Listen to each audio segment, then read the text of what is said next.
thou, O son of man, I have set thee a watchman unto the house of Israel. Therefore thou shalt hear the word of my mouth, and warn them from me. Have no fellowship with the unfruitful works of darkness, but rather expose them.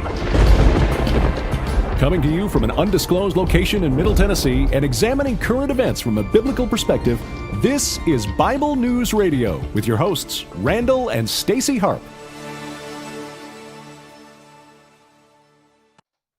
All right. Hey, everybody. I want to welcome you to tonight's episode of Bible News Radio. Hey, there's some music. Anyway, I want to welcome you to the episode tonight. You know what? This episode, if you have a heartbeat, you're lucky people. Yeah, you are. Hey, we're going to be talking about a brand new book called A Heartbeat Away. And this is going to be so great. So I tell you what, you go ahead and you forward this right now to everybody you can in your social media, even if you're on the replay, okay? Because my guest tonight is a dynamo. Yeah, she is. She is awesome. I absolutely love Janet Porter. She has been one of my heroes, seriously, in the pro-life movement. She speaks out for the family. She had her show, Faith to Action, her ministry, f2a.org. You can go there, you can learn about her. But most importantly, she's somebody who literally, she does stuff. She's not one of these believers that's like, yeah, I believe it, and then walks away and doesn't do anything. She actually does stuff, and does stuff that really ticks off the devil. Just saying.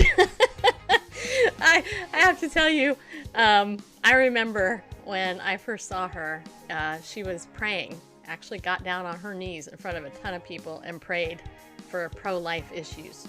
You know, this is a woman who cares about the preborn baby. And I always say preborn because that baby is a baby in the womb, and it's worth being in the womb as well as being outside the womb. And you know what? I have to tell you that tonight you're going to hear some testimony of what Jesus did. Yeah, you did. Yeah, you will. But I also have to say, on a more personal note, speaking of a heartbeat, 92 years ago today, my dad was born. Can you believe it? Many of you have been following my journey with my dad.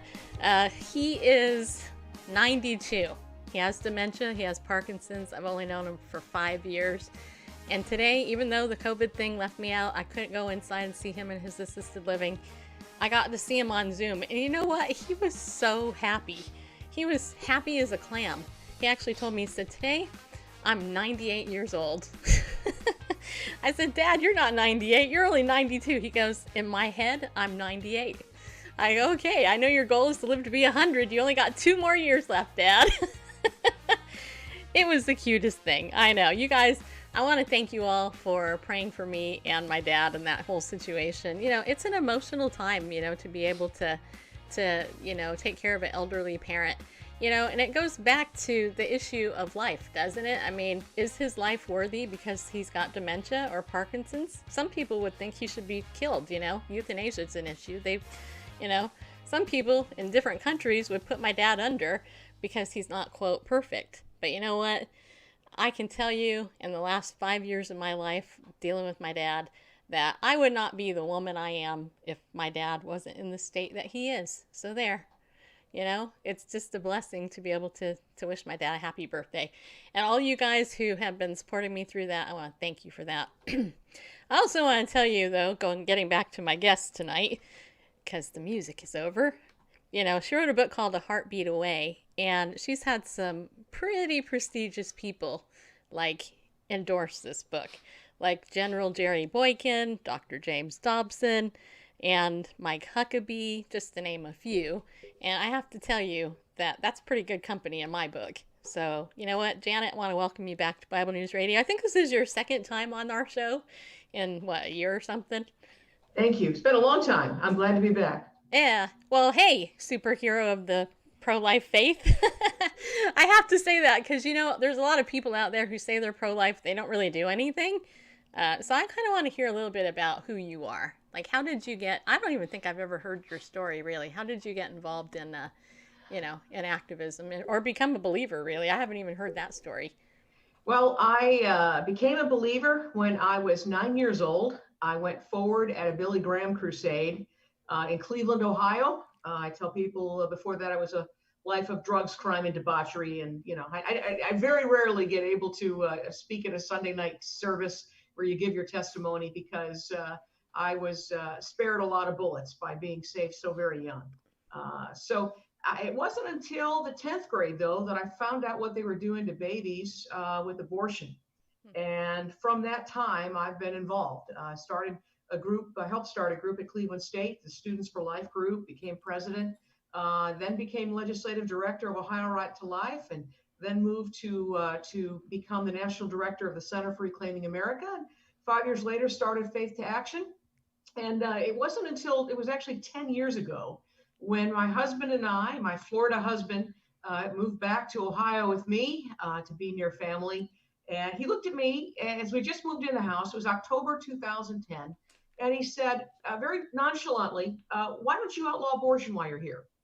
And, great woman of faith that I am, I laughed at him. It just seemed too big. It seemed too impossible. I mean, I looked at my watch and I said, I got a few minutes. I can knock that out. It just seemed impossible. But yet that seed took root in my heart, because it was just maybe 2 weeks later that the idea came to me that if we can't rescue every child just yet, let's carry as many of them out of the burning building as we can. Let's get them from the universally recognized indicator of life, and that is a human heartbeat. Everybody gets that. If there's a heartbeat, there's life. And that heart, as you know, Stacy, begins to beat 18 to 21 days, but our technology is able to pick it up, to detect it around 6 to 8 weeks. And so we assembled a team and drafted a bill, introduced it during Valentine's Week in Ohio, where it is my home state, with the motto is, with God, all things are possible. And so you either believe that or you don't. But here's what I now know, that what was once called impossible is now inevitable. We're going to end abortion. We passed the heartbeat bill not only in Ohio. In fact, here's my victory. You can see my victory program from our banquet, where we saw the heartbeat bills passed in Arkansas, North Dakota, in Iowa, Mississippi, Kentucky, in Ohio, where it began, in Georgia, in Missouri, in Louisiana, and just as you know, the last week and a half or so, in the state of Tennessee. So there are now 10 heartbeat laws that are arrows. These are finely crafted arrows launched through the court system to deliver the fatal blow to the heart of Roe versus Wade. 29 states have introduced bills like this, but we're going to see the end of abortion, and I believe it's going to be what keeps hearts beating in the United States and beyond, as we're now talking with people in Asia, in Israel, and around the world. Even they're drafting a heartbeat bill, I'm told, in Japan. Wow. That is super cool. And you know what? Good for you, girlfriend. I mean, seriously, don't you love the encouragement of a husband? Yeah, hey, why don't you go ahead, just, outlaw it, Hey, yeah. But this isn't without a fight, right? And this is something that I want people to understand, is that this is a spiritual issue, first and foremost, right? I mean, completely. I believe it is, for sure.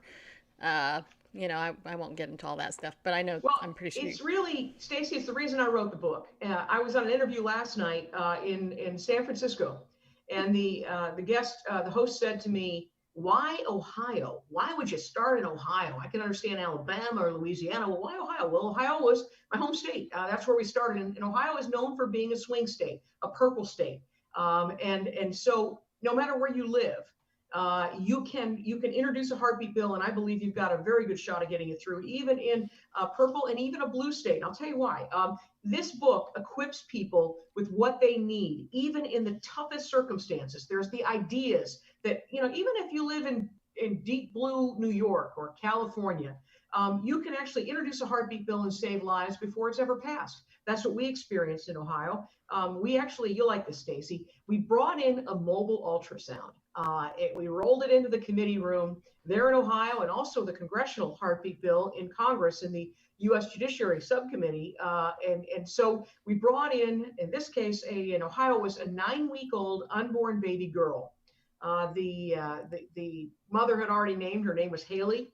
And so little baby Haley's heartbeat was up on the screen, beating strong. They could zoom in on it, show that it was red and it was beating. And the pro-aborts went crazy. I mean, you can imagine. They all screamed and shouted and ranted. Janet's antics, Janet's, gimmicks. And when they put the camera on me, I just said, isn't it sad that to defend your position, you have to deny science? You've got to run from technology. That's a sad place to be. But here's where I learned a lesson. In Congress, little baby Lincoln was 18 weeks in the womb. His heartbeat was seen in her as they zoomed in on his little heart. The entire committee, which had a lot of protesters, a lot of disruptive people, but when they saw and heard little baby Lincoln's heartbeat, the room was silent. And here's what else happened. One of the protesters, she was wearing purple and was previously disruptive. But when she saw little baby Lincoln's heartbeat in the committee room in Congress, she was seen wiping tears from both her eyes. And that's where I learned that, you know what? If the heartbeat of this baby can reach even the hardest of hearts, it can reach America. And that's really the message. And that's why the Barna poll shows that we took a George Barna scientific poll. We asked America, hey, if a doctor can detect the heartbeat of an unborn child, that child should be legally protected. And guess what, Stace? 7 out of 10 in America agreed. 86% of Republicans, and I'm glad you're sitting down because 55% of Democrats, a majority of Democrats, disagree with Joe Biden and the Democratic upper echelons, the Democratic platform, the Democratic presidential presumptive nominee. The American Democrat believe that if there's a heartbeat, there's life, and that life should be legally protected. And that's good news for the pro-life movement. And what I think it does, what this whole shift in the heartbeat direction is this. It gives us what we've been missing for really 47 years, and that is a clear pathway to victory. You know, we've been passing these millimeter incremental bills, and I was a part of that because we thought that was the best we could do. Parental consent, the woman's right to know law, fetal homicide, even the nation's first ban on partial birth abortion. I was involved in passing all those bills. But you know what? At the end of the day, we still have a body count of 1 million innocent children every single year.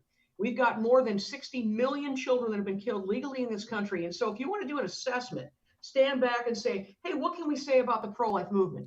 Well, we can call them a lot of things, but successful is not one of them, because we have, I believe, failed miserably when we've got a body count that remains almost 50 years later of 1 million children a year. It's absurd. And so if you want different results, you have to try a different approach. And that's why we introduced the heartbeat bills.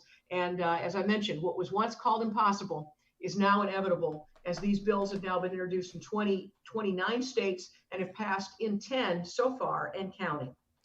Yeah, I'm laughing because I remember, well, first of all, God's so good, but I'm laughing because I recently was over on Right Wing Watch. Congratulations. That means you're doing something. Well, no, I've only been mentioned once over there, but you are like the number one. They hate you over there. They do. And I think you're like aren't you the number one most talked person about like women on Right Wing Watch? I'm actually number 2 after Michelle Bachmann, although I'm leaning on her. Okay. I'm leaning on her, you know, and it's kind of funny because there's a chapter in the Heartbeat Away book that is called Whatever It Takes. That are you willing to do whatever it takes? If you want to end abortion, or do you want people to like you? When you want to end abortion, there's a lot of people that aren't going to like you, especially when you challenge the establishment position, right? So we actually ran candidates in 3 election cycles against the senators, the rhinos, the Republicans in name only, who were blocking our heartbeat bill. And so when I couldn't get anybody to run against the Senate president of the Ohio State Senate, I decided to put my faith to action, and I filed to run myself. So I ran against the Senate president, Stacey. And it's interesting because I'd go to the county Republican groups, and, you know, there are a lot of them that just didn't want me to speak because they were friends with the Senate president. They didn't want to ruffle feathers. And so some pro-lifers, I remember it was in one county, this one was Mansfield, the Mansfield area in Richland County. And they said, we don't want you to speak, et cetera. They got me in to speak. I gave my talk. And as I spoke, I said, you know, it's kind of hard sometimes to tell the difference. Who's really the conservative? Who's really the pro-life? Who's going to defend and fight for the values of our Constitution, of life and of liberty? And I said, well, I can tell you this, that I am the second most watched woman in the country from a liberal group called Right Wing Watch. And the same group that was blocking me just, moments before were then giving me a standing ovation. And it's like I told my buddy Tom DeLay, I said, you know what, if you want to be encouraged, go down, do what Gideon did. Go down to the enemy's camp and listen in. See what the enemy has to say about you. And if Right Wing Watch and all of these groups hate me, that means, well, maybe the enemy's got wind, that God's got still something for us to do. And it's encouraging, and congratulations on being mentioned. And maybe since I'm on the show again, maybe you'll get another hit. So I hope so. Well, I think it was associated with Chaps. I think that's how we I think that's how we ultimately got connected, was through Chaplain Klingenschmidt. Yeah, good man. Yeah, I mean, it's funny because I think, people, well, it's like the naysayers, right? I mean, if you well, okay, I'll tell you how I got involved in the pro-life movement. So this was, I don't even know when, in the mid 80s, I guess. I'm only 51. So, and my mom told me that if abortion was legal when I was born, she would have killed me. So, hey, I survived, thank God I'm here. Literally, thank God. But I started seeing those pictures of the babies on the posters. And I remember thinking, as a Christian, Psalm 139 says, I'm fearfully and wonderfully made. And it was literally before I moved from California. Some friends of me, we were out in front of Disneyland. This was a number of years after I got involved in the pro-life movement, but you'll love this story. So we were out in front of Disneyland picketing for the pro-life issue. And I didn't have any of the bloody baby pictures, but there were some other people that did. And there was a father and his little girl who were coming across the sidewalk, and the dad was trying to pull the girl away from seeing these signs because they were trying to go into Disneyland. But he was so mad at us for being there, and he came over to me and whoever else was there and started yelling at us and stuff. This is inappropriate, blah, blah. Don't you know this is going to traumatize my daughter, blah, blah, all this stuff. And I said, sir, we're trying to save the visitors that come to Disneyland. I mean, if we're going to keep killing children, Disneyland ain't going to have any more customers, Yeah. And he stopped and he turned to his kid, and his kid said, Daddy, what she said. Oh, wow. The kid was like so upset because of the baby being hurt, and all this guy wanted to do was just like avoid it. And Sure. And I thought, you know what? That's what we're trying to do. We're trying to save the economy by saving babies. We're trying to save people. Well, honestly, I'll tell you, Stace, there are a lot of people in the pro-life movement say, get those pictures out. It hurts us. I disagree. It is the reason why I'm in the movement. And I actually have a picture in the book. I don't know if you can see it. I'm going to zoom it in here. It's the babies in the garbage bag. Let me move it over a little bit. In front of your camera. There you go. Yeah. And that's the picture that I saw in the 10th grade. And I just said, you know what? There's no way that you can get around that and make that okay. Talking about women's rights or products of conception or any choice, there's nothing you can say that makes that all right. And you're right. Even a child can recognize it. In fact, I wrote about in the book an encounter I had at the University of Cincinnati. I was there speaking, and we had, the fetal models were all displayed on the table there in the public, and people were yelling out things, and they had the communists, the socialists, and the pro-aborts all joined together. It's a lot like the Democratic Party of today, and so they had signs, the nicest of which said, "Janet, go home." And there they were yelling stuff out, and this woman was with a 3-year-old daughter. And she came up to me and she said, "How dare you call it a baby? This is not a baby, it's a fetus. Call it a fetus." And I explained that fetus is Latin for a Latin word which means baby, young one, developing human. And so she said, no, it's not a baby, it's a fetus. In the middle of our discussion, it was interrupted by her 3-year-old, who starts tugging on her sleeve and says, "Mommy, pointing to the fetal models, look at the babies." God, isn't that interesting? Yeah. Even her 3-year-old child recognized what we have been saying. This being in the womb is a human being. It's a baby. I think she was yanked away and probably sent to re-education camp. But this is the bottom line. I mean, I remember I spoke at one event and I said, listen, it's the choice involved in this issue. Once a woman is pregnant, she already has a baby.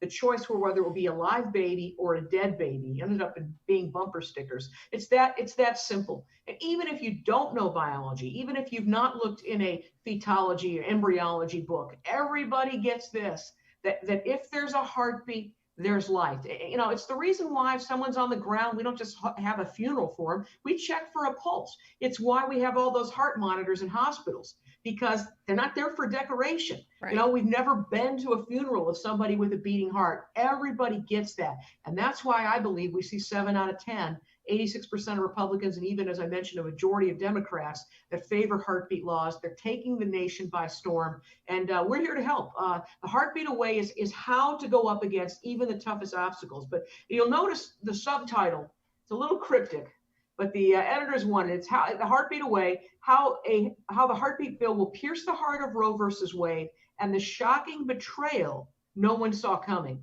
Let me give you a little hint of the shocking betrayal.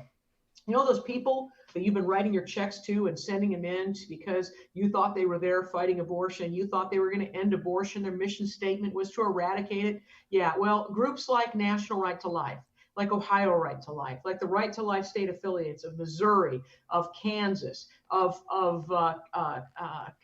Tennessee, of Texas, of Michigan, and National Right to Life, they have been fighting. In fact, I'll just tell you something. No one's going to believe this, but I lived through this.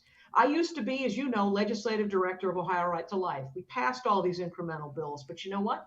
When it came to fighting the bill, it wasn't Planned Parenthood that I was up against. It was Ohio Right to Life. They actually stood right next to Planned Parenthood, right next to NARAL, and testified against the bill that protected more children than any law that has ever passed through the Ohio General Assembly. And then when we passed it, they called for a veto. They asked John Kasich to veto the most protective pro-life bill. And you want to know something? He did. I know. And they celebrated next to the abortionists when it came, not once, but twice. And then on the third time we passed the Ohio heartbeat bill, when we had a pro-life governor, what Right to Life did is they ran to the front of the parade. They pretended it was their idea. They pretended they had something to do with it and were there at the bill signing while we were disinvited. This is what it is. If you want to end abortion, don't look for accolades. Don't look for friends. Don't look for the establishment to like you. Forget about the photo ops.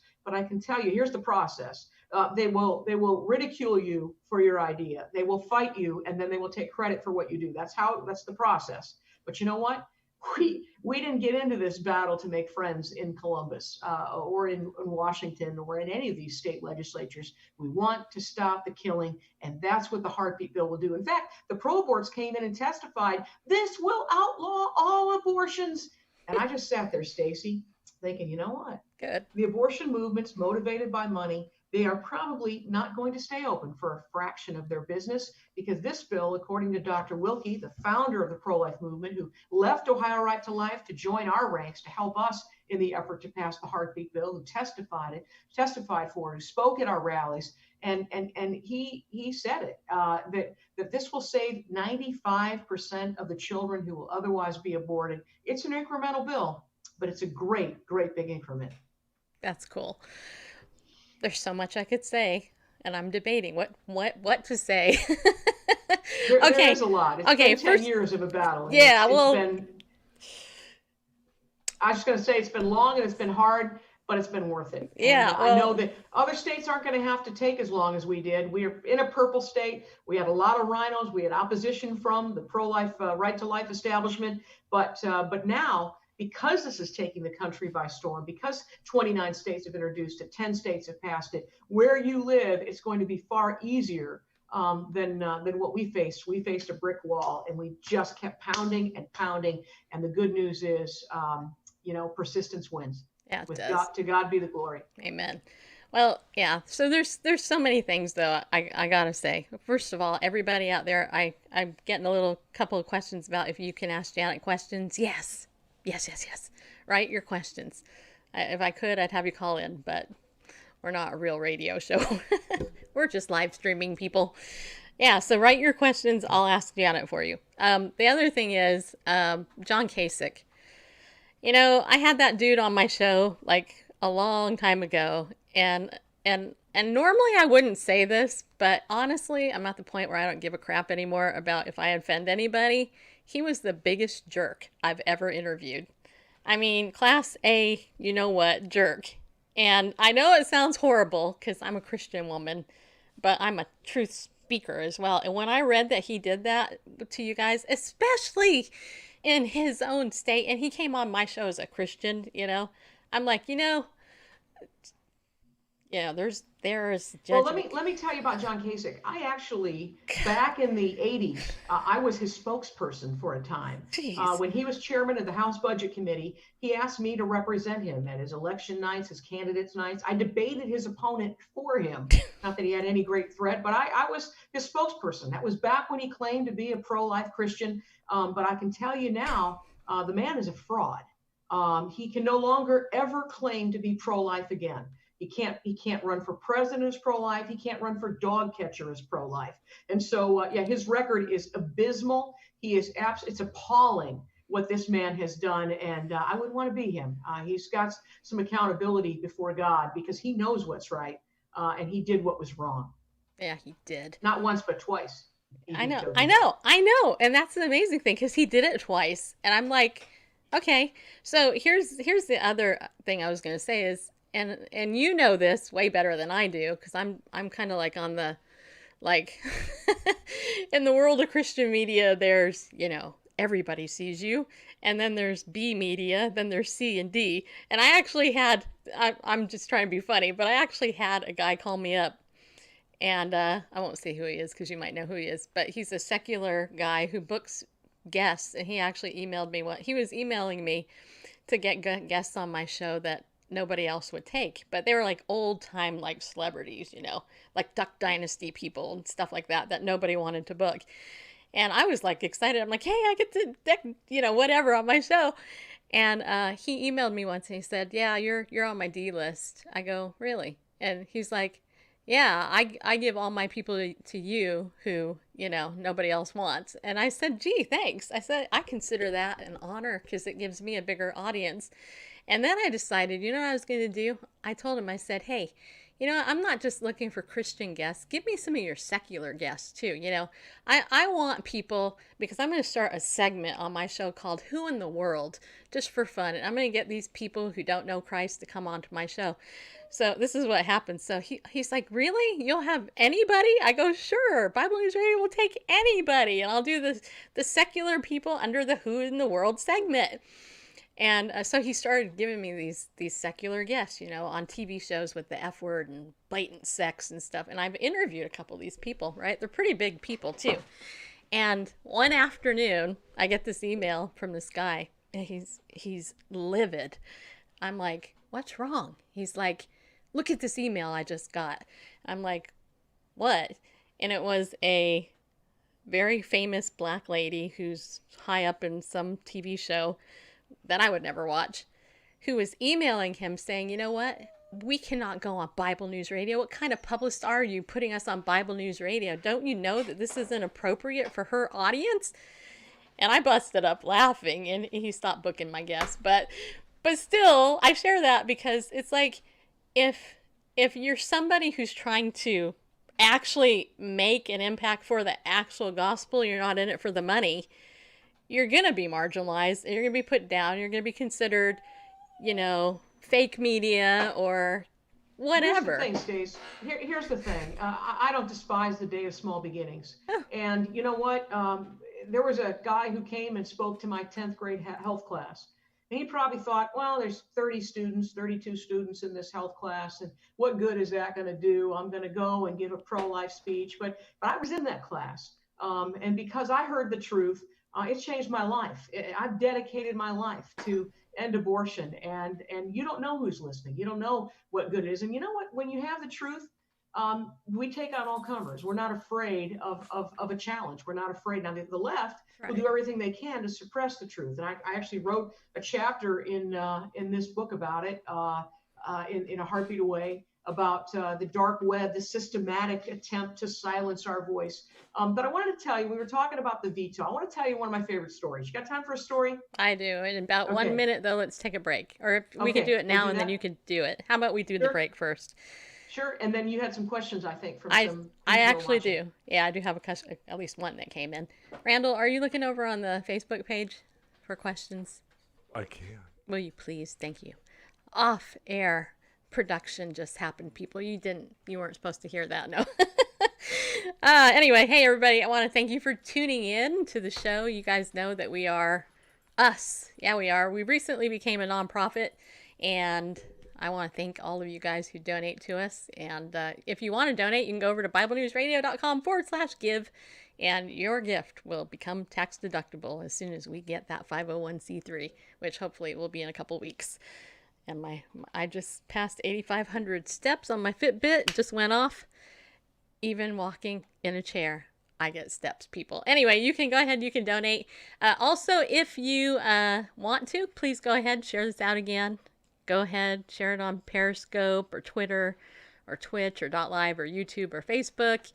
All of those places love us. They love us so much that they don't let anybody see us. So they will see it if you share it, though. Yeah, they will. And God, whoever God wants to see it will see it too. All right. And that's it. Tomorrow night, we're also going to be doing a show, so don't forget to come back. Oh, and one other thing. Watch this ticker down there. There is a text message list you can join. That's just text Bible News to 33222. I send you a text message before the show. And also, wait, one last thing. Daily Disciples. You guys know I'm a daily disciple, right? That means you're a disciple every day. You guys can join my Facebook group. And in that group, every single day, you and me are reading the Bible together. Yeah, we are. And I'm giving you American history, Christian history, talk about good, solid Bible people from old people, from days of old. We're trying to give you a Christian education. So become a daily disciple. Yeah, that's what I want you to do, people. All right. So, hey, if you just joined us, welcome back. You didn't really leave because you're listening to a podcast. If you're listening to the archive, how dare you fast forward through that commercial I just did? No, I'm just kidding. You didn't do that, did you? Okay, anyway, our guest tonight is Janet Porter. She's the author of a brand new book called A Heartbeat Away.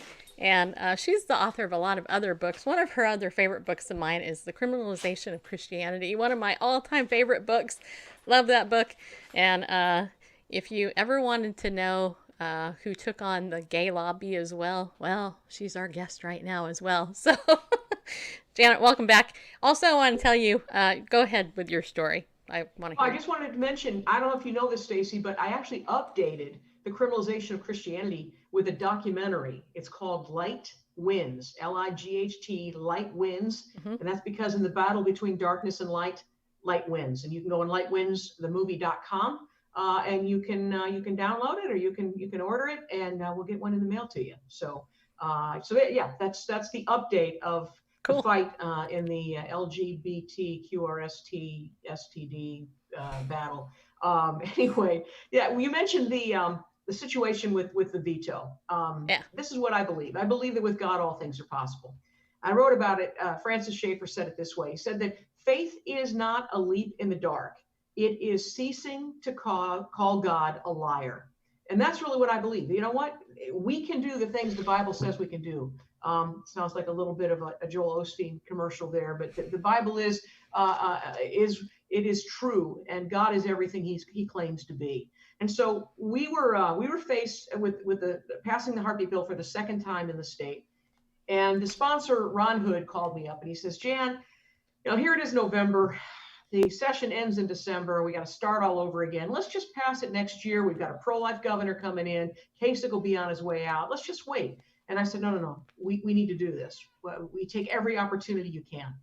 And so we found out like 2 days before the vote. I dropped my husband off at the airport. He was taking a trip, and it was maybe 4 a.m. And I just said to him, honey, I don't know that I can go down to Columbus and lose again. We have to get to be veto proof. We need 60 votes, not just 50 out of the 99 House reps. And so I went and I put together a whip list like my buddy Tom DeLay taught me, and I handed it out. Hey, can you get me these 2 reps? Can you try me these 3? Are you in committee with these guys? Get me 10. I mean, at the end of the day, I had to get 15 votes that we never had before. and I was down there alone. A lot of people like to show up for the vote. That's fun. But they don't like to do the work beforehand. But I was there, and we were actually within 2 or 3 votes the next day, the day of the vote. We actually had a shot at it, which was miraculous enough. But an hour before the vote, I met with the only Democrat, a champion. And I tell this story in the book. His name is Bill Patman. He's a Democrat, pro-life champion. And he and I tried to tag team a Democrat, couldn't get him. I said, there's one other guy. His name is Glenn Holmes. I said, here's his concerns. I wrote it out on the sheet. I gave him the bill and the highlighted section. I said, text me if you get him. So the session starts, and Stace, they're coming out of the woodwork. You know, it used to be kind of under wraps, is now out for the world to see. The pro boards show up, they make a gauntlet. They're wearing t-shirts, literally the t-shirts that say pro abort witch. They got earrings the size of pentagrams, the size of saucers that are pentagrams, right? They all got their phones aimed at me. Oh, it was a lot of fun, let me tell you. And so we get down there, and I'm handing out gift bags with heart chocolates in them, with talking points. And, you know, we go up to the session, it begins, and I get a text from Bill Patman, and it says, done. I'm like, oh my goodness, we just got a Democrat vote we never had before. We got a shot. We actually have a shot at this. So they right then, the Democrats called for a recess. I go down there, I see Bill Patman standing outside the chamber, and I just hugged him and said, thank you. And he says, you know what's happening right now? He says, they are having a caucus to beat up on Glenn Holmes, to try and get him to switch his vote. They're threatening him. They're trying everything. And I asked him, is he going to hold firm? He says, I don't know. So we held hands. He's African-American, pro-life Democrat. He and I held hands outside the chamber and prayed together. And we needed 60 out of 99 members to vote that day. And so I had already been told I couldn't take pictures from the gallery, but my intern had not. Josh Lavity had his camera ready. When the vote was cast, we needed 60. And the vote was cast, and it was 58 to 35. Oh, man. 2 votes. We missed the veto override by 2 votes, but it wasn't like, oh, we tried. It was like something's not right. So I went down and I said, let me see the votes. Let me see the vote. And as we're looking at the scoreboard of who voted which way, we find out that the Democrat went forward after the vote, went forward and changed his vote. He voted yes. We're now at 59-35. We are 1 vote away from veto override. And I see this rep. Her name is an orange. It should be, if it's a green, if it's a yes vote, it's green. If it's a no vote, it's red. If it's orange, they didn't vote. And I said, why is her name in orange? They said, well, maybe she's not here. I said, no, I saw her go in. I gave her a gift bag. So maybe they flipped her. I said, no, not this one. She was a co-sponsor. Her husband was a co-sponsor of the first heartbeat bill before her. I said, we got to get a hold of her. One rep, Nino Vitale, he's a man. He says, well, I'll self-identify as a female and look in the ladies' room, whatever. We turned him down, but we got the cell phone of her husband. And I called him and said, we have 3 votes on the schedule right now. We have less than an hour to get her back here. She's the swing vote. And he says, I'm 2 hours away. Uh-oh. There's just no way. It's impossible. But what's the state motto of my state of Ohio? It's with God, all things are possible. You either believe that or you don't. And actions are what you believe. And so this is what I said to him. I said, can you pull off the highway? Because I'm on my way to get her right now. And he said, yes. Wow. So I had one group standing by the chamber. I said, you guys pray. Another group, I said, you guys tell them to stall until we get back. I ran to my car, Stacy. It is now snowing like a blizzard. I run 2 blocks to my car. I get to my car and I'm fumbling through my purse. I don't have my keys. Oh my goodness. And a man comes walking up to me very calmly, very matter of fact. And he says, here, you drop these in the crosswalk, hands me my keys. My husband said he's either a marathon runner or he is an angel. So I get in the car. I remembered that Josh's mom, our intern's mother, used to be an intern for me back in the days of Right to Life. And I knew she lived in that area. I said, could you call your mom? So his mother, Raylene, picks up our state rep, who's at a Bob Evans restaurant, picks her up and drives south while I'm driving north. We meet in the middle. We take her down to the State House. And so when I get a phone call from our champion, our sponsor, he says, Jan, you don't need to be driving like a maniac through the State House anymore. He says, because we have a rule in Ohio that says 2 reps can hold a session. So here he is, the champion. He holds the session. and the other rep can vote, is the lady in my car, Marilyn Slavey. So we get into the chamber, we still have our coats on, and he slams down the gavel, House Bill 253 for third consideration. She's still wearing her coat. She votes for the bill. I fell to my knees and started sobbing. That's how we got veto proof in the Ohio House of Representatives. With God, all things are possible. We had the votes in the Senate, but John Kasich flipped a guy. His name is Bill Beagle. He's a real dog, so to speak, and also a fraud. No longer can he call himself pro-life either. And we introduced 4 months later, we introduced the bill again and got it passed in April of 2016. And that's when we saw more progress in the pro-life movement than we've seen in the last 50 years. I'll tell you what happened. In 2016, let me tell you the bills that passed. It was Kentucky, Mississippi, Georgia, Missouri, Louisiana, and Ohio. Within the first 5 months of last year, we saw more progress than the pro-life movement has seen in 47 years. What we're seeing is momentum. And what I'm praying, and this is why I dedicated the book. Let me read you my dedication. Okay. I dedicated this book to the most pro-life president our nation's ever seen. It's to President Donald J. Trump. And I said, if there was ever a leader who could keep hearts beating, it's President Donald Trump. And here's his quote from the speech he gave, the only pro-life president to actually speak live, to be there in person at the March for Life. He said, unborn children have never had a stronger defender in the White House. That is true. They are coming out because they are coming after me because I am fighting for you. And we are fighting for those who have no voice. And we will win because we know how to win. I'm trying to get this book to the president many different ways, but because I sent a message to him, and that is this: the heartbeat bill is the way to win. That's the message that I want the president to understand. And when he calls for the heartbeat bill to pass, I believe they can pass it not only through a newly Republican controlled House in this next election, but in a Senate that makes their own rules and can get it through with a simple majority and not this self-imposed supermajority 60-vote rule. It's absurd. They break those rules whenever they want. They can do it again to save lives. Yeah, there you go. Gosh, I'm holding back my tears, man. Just saying. Praise God. I am a childless woman. I could not have children because I had a uterine cancer issue. And yeah, I don't know that. Do you have children? I don't think you do. We're still praying for babies. Okay. And expecting them. Well, hey, you know what? It will happen, I have no doubt you'll get pregnant. I have no uterus, so, that would be a miracle. But we serve the God of miracles, and adoption is another way of having a family, and that's one, of course, that we're always open to.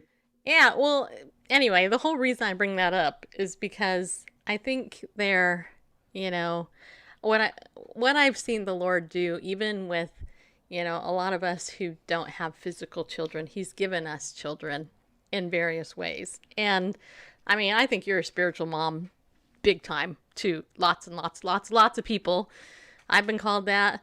But I know if you're like me, you have little ones somewhere that you love on and take care of, and with God, all things are possible. So, that's, to me, that's encouraging. I think that when you can't feel anything about this issue, that tells you your heart's too hard, right? Because abortion has so many, I'm not sure what the right word is, but it has so many things, for lack of a better, consequences to it, And I have, victims, but just the consequence, just the emotional damage. And you know what? We serve Jesus, who can heal anybody of anything, and so it's a great thing to fall into the hands of a living God who loves you despite what you could have done, Speaking of that, I do have a question. Okay. So Natasha, she's a good friend of ours. She writes, but what to do when it's a minor who is pregnant from rape? Her body is underdeveloped. That's a good question. And I know Janet has a good answer for that. Well, we actually brought in people who were raped, as well as the products of rape, which is another human being, to come and testify. In fact, I'll remember one day in the hearing, there's a little girl, she was 7 years old, and she handed out hearts at the committee hearing the day that they were voting whether or not to put a rape incest exception in the bill. And she wrote "thank you" on these red hearts made from construction paper. And as the committee was deciding what to vote, they were literally holding her heart in their hands, deciding whether or not we should issue the death penalty for a child who was conceived through no fault of her own in this manner. But what about the person who is the victim of rape? Now, here's the thing we need to remember, that the rape was an attack. It was an assault against this person that they had no choice in. But when you actually have an abortion, you are participating in creating a second victim, taking a life of another human being. In fact, one of our very close friends, Rochelle Heidelbaum, I write about her in the book. She had an abortion following a rape. And she says a day doesn't go by that she doesn't think about the child who she aborted. And I want to say this, that if you have had an abortion, that there is reconciliation with God, with a loving God who forgives. But repentance is key. And that's why a lot of pastors who won't speak out on this issue, they need to speak out on this issue, because people are being held in bondage. They're being held and entrapped by the enemy, with an open door to the enemy into their lives. What does repentance do? By speaking out the truth, you can repent and reconcile with God. And then I believe you can then be used as one of the most powerful voices in the movement, as someone who knows, someone who's been there. But I do know this, that and I write about, there's a whole chapter of it. We brought in Rebecca Kiesling, who is the product of rape. She's a beautiful woman. She's an attorney. And she came and testified, and the members of the committee were acting like she didn't exist. How dare you say that we, should force a woman to have a child? Let me say this. That's it. There's a child. There's a child, no matter how you're conceived. In fact, what if I told you, Stacy, that you found out that maybe the narrative your parents told you really wasn't true, that you weren't the product of a loving marriage, that guess what? We just like James Robinson from Life Today Ministries, he found out he was the product of rape. He helps to feed about 100,000 children, I believe it is, a week in Africa. He is the product of rape. What if they said, you know what, your life, we just found out it wasn't what you thought it was. It wasn't what your parents told you. You really are the product of rape. And therefore, a committee just voted that your life has no value. We're going to take you down to a city center, and we're going to go through one of the torturous methods of taking your life. No, you're the same human being. Right. No matter how you're conceived, whether you know how you were conceived or not, you're the same human being, and that human being with a beating heart is worthy of protection. Now, let me just say this also, that the heartbeat bill doesn't have a restriction. It says that once you have a heartbeat, once a heartbeat is detected, the baby is protected. That's the bill in a nutshell, the heartbeat bill. If a heartbeat's detected, the baby's protected. Now, if you have an abortion before the heartbeat's detected, this bill doesn't stop that. I mean, one day we will go back and rescue the rest of those children, but this particular bill only protects them from the point of detectable heartbeat. So if you're raped, people say, well, they didn't know they were raped at 6 weeks. They didn't know that they were pregnant at 6 weeks. Well, if you're raped.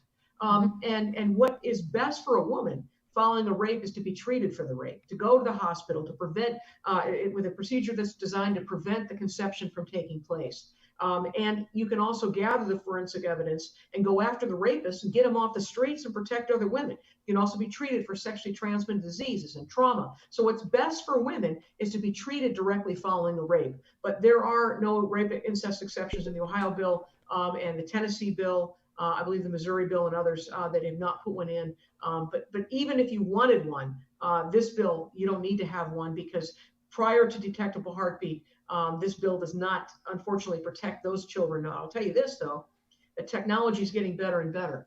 And that one day this bill is going to protect, right now it's about 95% of the children, perhaps. It's going to be even more so. And as the pro-aborts recognize that the abortion movement that's motivated by money probably won't stay open for a fraction of their business. This will close a lot of the abortion mills down. And I just can't wait. I can't wait. I know. That's awesome. Carol here wrote over on Facebook, you can't punish the child for the sins of the father. That's right. And you know what? I actually have said numerous times on the show, and I don't know if I learned it from you or somebody else. Somebody, probably you. I've learned a lot from you. That, like I've said it this way. I basically said, look, if mom and dad, if let's say your mom had an orgasm that night and your dad didn't, which would highly be unusual, but let's say the other way around, and the the woman didn't, and you were conceived, like, would that be worthy of death for the baby? I mean, if one person had fun and the other one didn't, you know what I mean? It's illogical thinking to punish somebody that had no choice in the matter. And not only that, but what about the laws, the homicide laws, or or if a pregnant woman gets in a car accident and the baby dies, they count it, if she dies, they count it as 2 deaths, right? It's such hypocrisy. And in fact, I have a chapter in The Heartbeat Away called The Enemy Overplayed His Hand. Because on January 22nd of last year, the anniversary of Roe versus Wade, that's when Governor Cuomo lit the former World Trade Center pink to celebrate killing babies until birth. Interestingly, that's the same place where there is memorialized their 11 unborn children who were killed in the World Trade Center in the attack when the plane flew into the buildings. This is the height of hypocrisy. By the way, the same month, I think it was, that New Jersey passed, neighboring New Jersey, as they're killing children to birth, they passed a law to protect unborn cows. I mean, these people it's absurd to realize just what it is they believe. Joe Biden is very clear. He wants to use your taxpayers to kill children until birth. That's it. That's it. He also wants to take your guns away, put the gun control expert to come and take away your. I mean, it's absurd to see that you will lose the Second Amendment. You're going to lose your right to life if you are a child in the womb, even at the point of birth. And if you are a pro-lifer, you're going to be footing the bill with your tax dollars, paying for abortions if Joe Biden is there. And I just want to say that if there's one thing, and people say, what is your one action step? Get the book, and you can read about how to overcome the biggest obstacles, like the ones we faced for 10 years. Ideas, creative idea. I mean, we flew a plane around the State House. I own a 3-story heart balloon, Stacy. It's 3 stories. We put it there in front of the State House. We had full-page ads. We took out cartoons. We ran candidates. I mean, we did whatever it is we could possibly do. But if there is one thing that we have to do in the next few months, that is to tell everyone we've got to reelect President Donald J. Trump. Because we've seen in the last Supreme Court ruling, we need some more judges on that court. Oh, yeah. We need him to appoint some pro-life judges, and John Roberts is an abysmal disappointment. And what we need to do is get some more judges. And I'll have to say, everything we've done, all these bills we've passed, if we do not elect Donald Trump to appoint the rest of the judges and the vacancies that are coming, then all of it is a waste. All of it is for naught. I mean, we've saved some lives along the way. It's worth doing. But I will say this, that if we want to see children protected in our lifetime, we had better do everything we can, beginning with prayer, fasting, and then action to elect the president, because President Trump is the best friend of babies in the womb. It's the best pro-life president we've ever had. He has been filling the courts with pro-lifers. There's even been a shift in the Ninth Circuit Court of Appeals, as you know. Yeah. And I'll just say that he is, I believe, God's answer to our prayer for mercy. But we need to make sure that we put our faith to action in the next coming months, and realize that the future of Western civilization, the future of the Constitution, it's all on the line. And the right to life is a pivotal part of it, but it's just part of what's at stake. It's our liberties. It's whether we have the freedom to own and operate our business, whether we can have law and order or history without having our statues and our founding fathers, our founding principles torn out from around us. It's absolutely absurd to see what's happening. Defund the police? Are you kidding me? Is this really what Joe Biden wants? It's absolutely absurd. And yet there are many pro-life Christians who say, well, I don't like his tweet, or I don't like what he said, or I don't like what he used to do. And you know what? There's some things I don't like that I said probably today. But you want to know something? If our heart is to do the right thing, that's what matters. If our actions follow, and that's really where Trump is. His actions have been pro-life. His his stand have been pro-liberty, and we need him. We need him back badly. Yeah, and he's been pro-Israel too, which, That's right. I interviewed people from Israel 365, and some other things, and I mean, they were practically in tears when I was talking to them about how, he put the embassy there where it was supposed to be, and even the Bushes never did that. I mean, it's like, I was in Israel. My husband and a group of us were in Israel last year, and there were banners that were honoring President Trump because he did move our U.S. embassy to Jerusalem. And as you said, every president promised to do it. They never did it. I was told, this may be hearsay, but there were many people that gave advice to the president, told him, oh, no, it's not politically savvy. It's not, a political thing to do. And he says, you know what, I'm going to do the right thing to do. And that's what's great about our president. He is not like the rhino establishment that's going to march in lockstep with all the people who talk about abortion, who regulate abortion, but never will do what it takes to end abortion.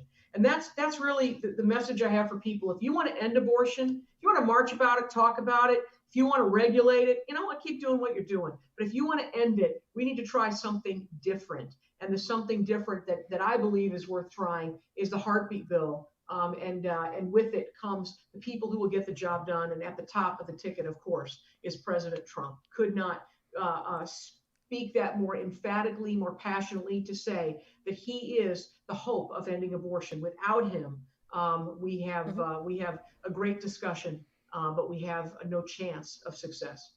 I will tell you that I bet Phyllis Schlafly is looking down from heaven, smiling big. Phyllis Schlafly is a mentor of mine, as you know, and it was actually the federal heartbeat bill was birthed. Believe it or not, it was at her memorial service. President Trump was there to speak, and as you know, she came out early for President Trump. There were a lot of us who were Cruz people and others that supported other candidates, but Phyllis Schlafly got it right. Yeah. She understood this, that he's a guy that would be a wrecking ball to the establishment. Because you want to know what it was? When we were facing the Ohio heartbeat problem in Ohio, when we were facing the obstruction that was going on, it was from the pro-life Republican establishment. They told everybody for decades how pro-life they were. Vote for me, I'm for life. And then when it came to end abortion, they were nowhere to be found. They were only for regulating around the edges of abortion. But Trump was not like that. He is not the go along, get along, just keep regulating, just keep doing the same old thing, kicking the can down the road. No. He's a guy that will take on the establishment. He's done it in so many areas. And Phyllis Schlafly had it right. I remember when I first saw her, she came out for him. I said, oh, Phyllis, I don't know. I don't know. She's in her 90s. She was right. And I told my husband was a Trump supporter up front, and I had to tell him, you were right. This is the real deal. He is rock solid. He is a guy that I don't think anyone has been more abused, more under attack. I mean, when I was there, my family, my husband, and a group of us were there at the inauguration. I'd never seen this. I've been to other inaugurations. I've never seen this, Stacey. There were people who were huddled in different areas wearing all black and hoods. There were covens of witches cursing this man. They're cursing him every day. The media is cursing him every day. I write about the media, and I write about what's happening and what's going on.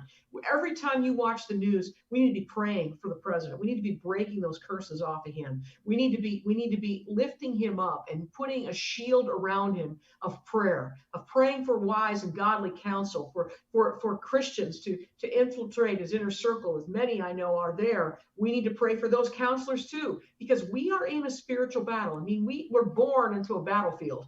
And most people, they don't even know it. When I get up out of bed every morning, the first thing I do is I put on armor. I've got the helmet of salvation, the breastplate of righteousness, the belt of truth, the shoes of the gospel of peace, the sword of the spirit, shield of faith. It takes maybe, 10, 15 seconds. I pray that because you know what? It's a real battle. It's real armor. We are engaging in spiritual warfare, and we need to be taking this stuff seriously. This is at the heart of everything we face. This is what it is. It's a spiritual battle. There's a lot of people. I wrote about this in my book too. There's a last chapter. People read nothing else. Read the last chapter. It's the most important chapter, and it has to do with something more important than even the right to life, and it's eternal life. There are a lot of people who say, remember the Bible says that what is seen is made from what is unseen. because that just seems crazy. Before the microscope, seemed Mhm. really crazy. Yeah. That what is seen is made from cells that are invisible to the naked eye. And the same is true in the spiritual world. We're spirit, soul, and body.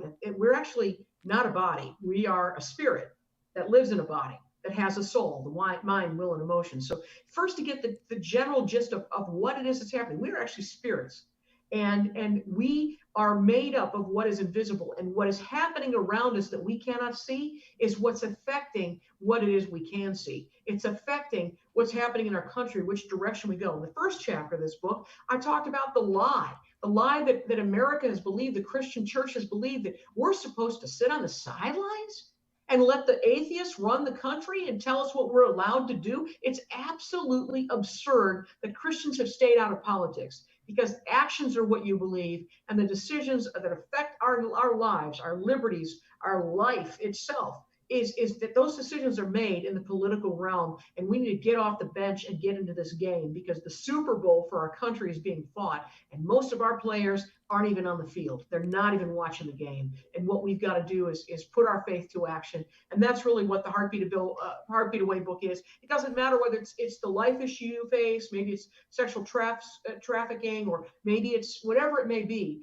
This will help you to do what they say can't be done, and that is to see the impossible, bow to the name of Jesus. As I mentioned, Francis Schaeffer, that faith is not a leap in the dark.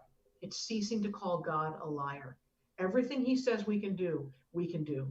His promises are yes and amen. And it's time that we as Christians recognize the authority, start using the authority, the power that we've been given, and get into this game and see the impossible bow to the name of Jesus spoken through our lips. That's what I saw, Stacy. I sat in the front row and I saw the heartbeat bill pass from members of the Ohio State Senate that said they would not pass it under any circumstances. It was impossible. But with God, all things are possible. You either believe it or you don't. And the way you can tell is by your actions. Amen. How do I follow that? Sorry, it's a little bit of a sermonette, right? That's okay. You're awesome. I love you. I really do. Okay. I missed you, my friend. I have one more question that came in here. And this is actually a good question, and I think you can answer this. Are there any bills that advocate for the fathers who want to keep the baby and not abort it?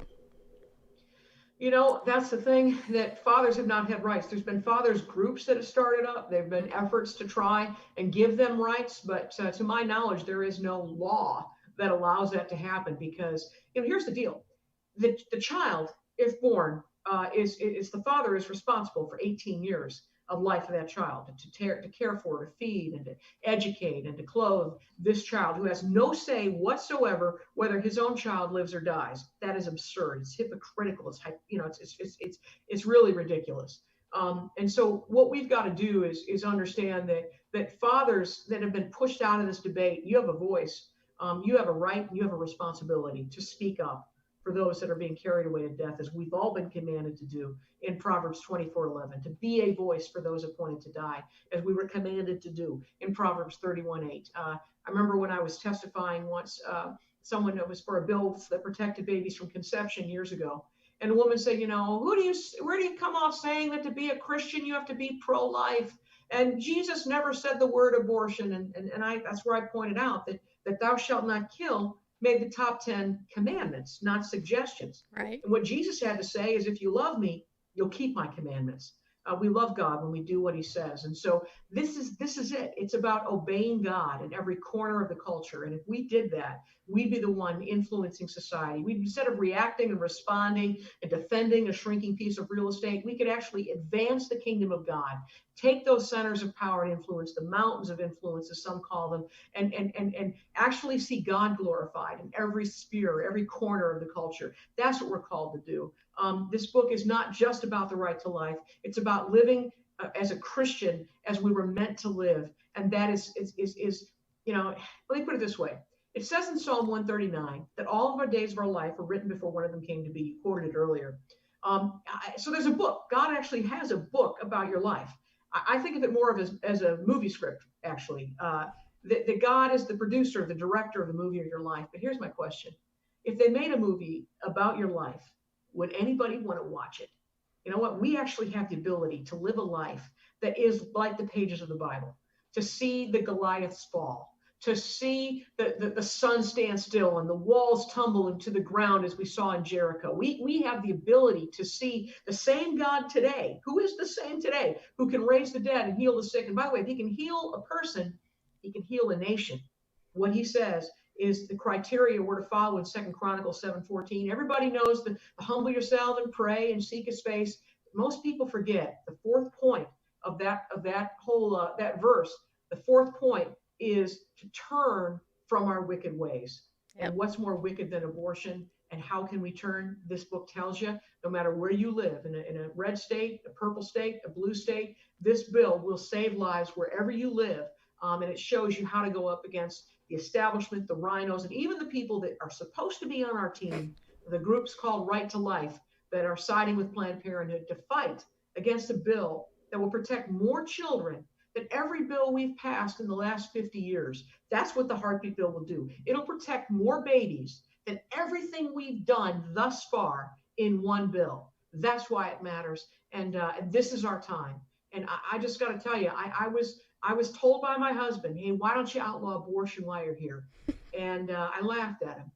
And now 29 states have introduced a bill to do just that. 10 have passed it. Those arrows are working their way through the court to deliver what I believe will be the fatal blow to the heart of Roe versus Wade and abortion on demand. There you go. That's 2 segments we need to cut now. Okay. Carol actually said joint custody after birth in divorce cases. Why isn't there before birth? It's a good point. That's a very good point. It's a good point. You know, here's the thing. If you have an idea, and that's all the Heartbeat Bill was an idea God put in my heart, then you can actually go to your state rep. They work for you, by the way. They represent you. That's what we did. We just called up a rep and said, hey, you know, we've got this idea and we had it drafted. And the next thing you know, it's a bill. And the next thing you know, it's a law. You can do that. You can draft what idea God puts on your heart to do, go through the process. And if you will be the prototype, if you'll be the leader on the edge of the spear, if you're the one who's willing to be persistent, to break through that brick wall, there'll be many others who follow you. And that's my message too, is that you can be the one to change the course of history, if only you will step out and do what they say is impossible, and persist until it happens.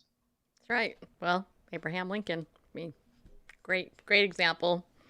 And there will be a statue of you, Janet. Yeah, there will. No. Somewhere. I think it's really quite interesting that people are tearing down statues of Abraham Lincoln. You know, the guy that, you know, freed the slaves, right, took a bullet for the cause. Yeah, that's a guy you want to tear down. I mean, it's really absurd. And if you look at the heart, if Black lives really matter, then they ought to be protesting Planned Parenthood, because I wrote about the greed and racism that's behind abortion, behind the mask, greed and racism. Let me read you a quote from Catherine Davis. More than 20 million Black lives have been lost to abortion. That's more than the entire Black population in 1960. You took every man, woman, and child in America in 1960. They're gone by abortion. That's how many children are killed. The stats are there.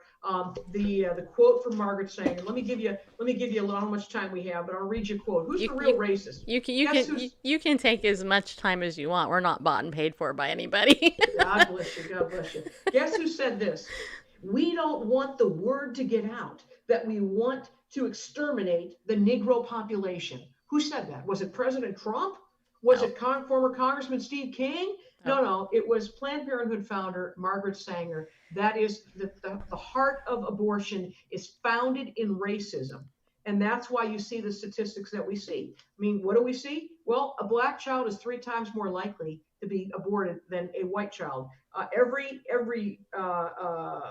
week, more African Americans are killed by abortion than all the people who were killed in the Vietnam War. We're looking at the real assault against race, against our Black brothers and sisters. It's happening at Planned Parenthood. I'm not advocating anything illegal, but if I was inclined to spray paint anything, I'd be spray painting Black Lives Matter on the front of Planned Parenthood, because they're the ones who are systematically targeting the African American lives, taking them out. And I'll just tell you, When we were lobbying for the heartbeat bill, we brought in a group of black pastors and leaders, and they came and they testified. I remember this one gentleman broke my heart. He went and he actually talked to Democrats, and he says they are annihilating our race. Will you be our voice? And he could not find anyone willing to speak up for Black lives, because if they're in the womb, they just don't matter to Planned Parenthood, but they very well should. We killed the entire population in America of African Americans in the year 1960. They're completely gone. Every life lost is a tragedy. But when you see the numbers like this, 20 million, then I got to tell you something. If you think Black Lives Matter, then you ought to be on the pro-life bandwagon. And if you're not, I question whether you really believe that. Yeah. Well, and that's one thing that we've talked about, because I mean, the history is there. It's just a matter of people reading it. In fact, Winnie Hartstrong, who I was telling you about right before the show, she's a black lady, right? And it was the pro-life issue that got her to flip to Republican, because she looked at that and she's like, this is a no-brainer. By the way, watch the Dinesh D'Souza movie. It was the Republican Party that stood against slavery. They're the ones who were the party of Lincoln. Are you kidding me? There's been just so much revisionist history that it's the Democratic Party that is enslaved. You look at see who's done more for jobs for the black community. It's President Trump. Yeah. And that's why we see so many that are coming out for him. Because he not just speaks the words, he doesn't just say Black Lives Matter. He's doing something about it. He's helping them. He's funding the universities, traditionally black universities, and he's giving them jobs. That's really the heart of this whole thing. Everybody can talk, but where are the actions? Actions are what you believe. Everything else is political talk. Break through it and see where the candidates stand. And Donald Trump is one who stands for life, who stands for liberty, and who stands for the economy, and every way you look at it, law and order and safety. This is for our ability to defend ourselves and bear arms, as our founders so wisely put into our Constitution. This is a critical life or death election, and we need to get on our knees and then get on our feet to do everything we can to see President Trump reelected. Amen. Do you have like 5 more minutes? Because sure, I have a couple of questions, because I am curious about a couple of things. I mean, I'm 100% on page here, but I'm curious about what your opinion about the whole COVID thing is going on, because a lot of people, including me, believe this is nothing but a big, huge, fat political ploy to bring down the president in a certain way. And if you don't have to answer the question if you don't want, but I am curious about that. And what was the other thing I was going to say? Well, for now, until my menopause brain remembers what I was going to say. Well, I'll say this. I think that if you look at the numbers, I talked to a guy today, and what I'm broadcasting this currently from what they call the epicenter, or the hotspot in the Broward County area of Florida, and I am an Ohioan, but this is where I am right now, and so what happens is, if you go and get a test, and you test positive, that is among the rates of COVID. All right, you'd say you test next week and it still says positive. That's in the daily rates. So the numbers are inflated. You test again, and you get the results of it, and so you have many tests for the same person. So the numbers are inflated. You've seen the statistics that the hospitals, the nursing home, they actually get federal funding when all of a sudden you have COVID. So nobody's dying of cancer anymore. Nobody's dying of heart disease or anything else. Everybody's dying of COVID. I read an article last week that said that Goliath, archaeologists just unearthed Goliath and found out that the giant that David killed was actually killed by COVID-19. It's absurd. I think the numbers are inflated. I think that if you look at what Fauci has to say, Dr. Fauci is all over the map. He's masks don't do anything. Now he's telling governments should do whatever they can to make you wear a mask. I'm going to tell you something that I find absolutely appalling. And I love what President Trump said. He said churches are essential. They are essential. And so when you've got a governor in California telling churches they cannot sing, I think that we better say, you know what? At some point, you better rise up and say, I'm going to obey God and not man. I am not going to be silent. If I'm silent, then the rocks will cry out. We've got to honor God over man. I actually went to, my church was closed. I went to church Easter Sunday in the parking lot. It was one of the most powerful services in a Baptist church I've ever been to because I could not stay away. I think we have the right to assemble. We don't have the freedom of religion unless somebody declares there's some sort of manufactured pandemic. Is it manufactured? Well, you know what? I think that there are it's a real virus and people there are real deaths from it. But does it reach the level of a pandemic? I don't think anymore. I think that the death rate has gone down, even though the testing rate has gone up. And when you tell people that they have to I mean, I'll just say this: when you are in trouble for going to church, it's illegal for you to go to church, when people are being threatened with jail time, but you can't start your business. You have barbers and hair salon people that are facing, jail time for opening up their business. It's funny, the double standard that's happening. You can burn a business down as part of the Black Lives Matter protest, but you can't start your business. You can't go to church. And there's something very, very wrong with that. And so not only do we see President Trump as the man who's standing for law and order, for safety, I do think there are precautions we can take. I do think that there are people in high risk situations. I mean, I did the grocery shopping, deliver it to my mom. We do our part. We help those that need it. But quarantines are supposed to be for those that are sick, not to quarantine and imprison everyone who is healthy. And that's my take on COVID-19, probably more than you wanted to know. No, actually, I'm really glad you shared it because it confirms what I feel. And, by the way, you can get your Trump mask. If everybody wore a Trump 2020 mask, you watch and see how soon those rules about wearing masks go away. So you can get your Trump 2020 mask. My husband has his. I'm getting mine now. And you want to make me wear a mask when I fly? That's the mask I'm going to wear. Well, and that's the thing. I mean, I started the show talking about today's my dad's 92nd birthday. Literally in five years, I've known my dad because my mom and dad got divorced and I wasn't raised with them. And anyway, through interesting series of miraculous circumstances, I know my dad now. Praise God. But they wouldn't let me come and see him on his birthday unless I stood outside the window in 100-degree heat with humidity, which I said, there's no way. There is no way. Let me tell you something, Stace. I have a friend who's part of our Heartbeat effort in Ohio. His wife died, not from COVID, but she died. She was in a nursing home. Which, by the way, I think the people who were telling COVID patients to go to nursing homes, I think that there should be some accountability there because they're killing people by doing that. Right. His wife died. They wouldn't let him there to see his wife in the nursing home. But once she died, they said, yeah, come on in and take her personal effects. You could walk in and take her picture frames and her personal belongings, but you couldn't see her in person. There is a problem with that. I think there's going to be some lawsuits, and I hope there will be because it's appalling. The way we're treating people. I talked to an attorney last week and said, I can't hug my dad. He's in his 90s. And I just said, you know what? Hug your dad. Hug your dad. You know what? Life is short. I'm not gonna not hug my mother. It's really absurd that we've been pushed this agenda of fear, that we're living in fear. I'm all for precautions. I'm all for looking at the statistics, looking and seeing what we're supposed to do to try and be safe. But imprisoning people, closing down businesses, shutting down the economy, and restricting our freedom of religion, our right to assemble. I have a very, very big problem with that. And the good news is President Trump is for our liberty. He's for our freedom.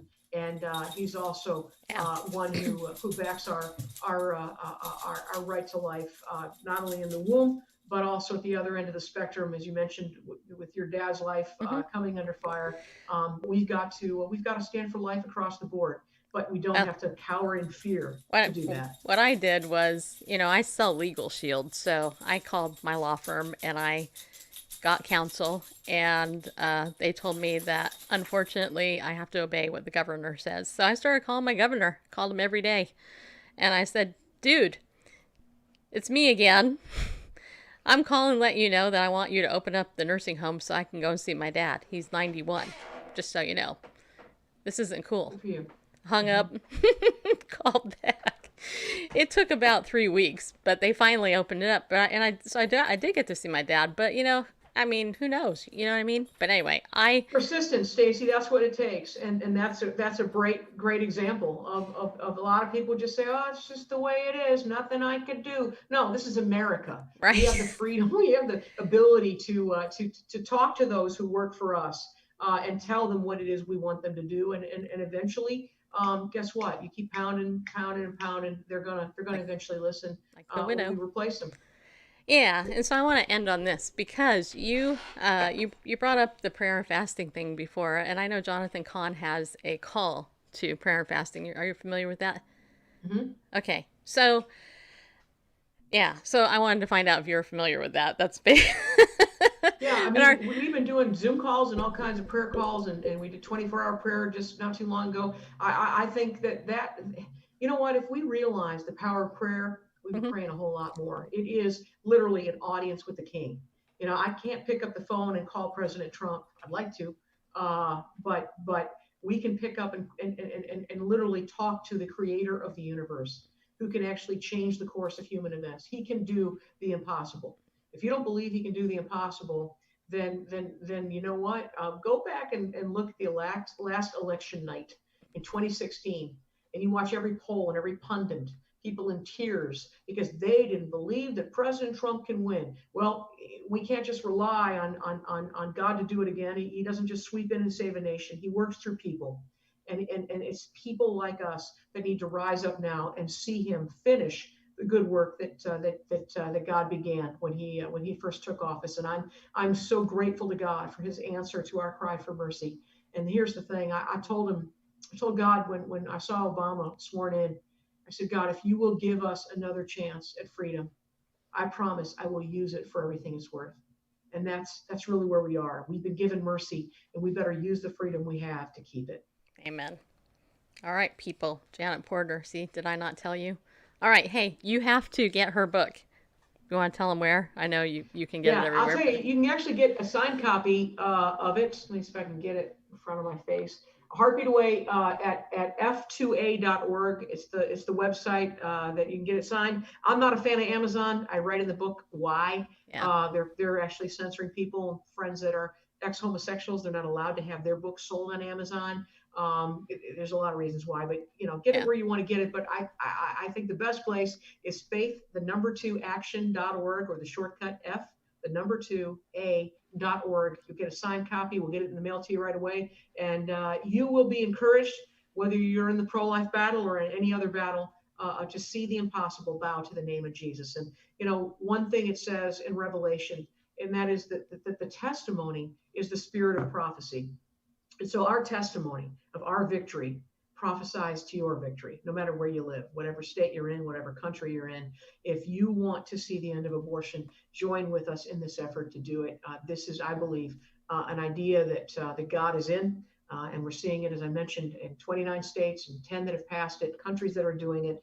But it's finishing the job, and bringing the killing to an end. And that's going to take some more judges on the Supreme Court, and that's going to take a re-election of President Donald J. Trump. It's going to take our prayers, it's going to take our action, it's going to take our votes. So that's my message. Get a copy of the book. You'll be encouraged. And even if you live in a blue or a purple state, this gives you the creative ideas to get around the rhinos, the establishment, and the people who are supposed to be your friend, but are actually blocking the most protective pro-life bill in the country. Yeah. What she says is true, people. Believe me. It's so true. All right. And with that, Janet, thank you so much for coming on, giving us all your time. Great to be back with you. And tomorrow night, everybody, I think I have another interview tomorrow. I don't know. I'll have to look at my calendar, but we'll see ya. And as I always say at the end of this show, be bold, people. Stand up and go with God because he loves you. And as Janet said, with God, all things are possible. So go ahead and do it.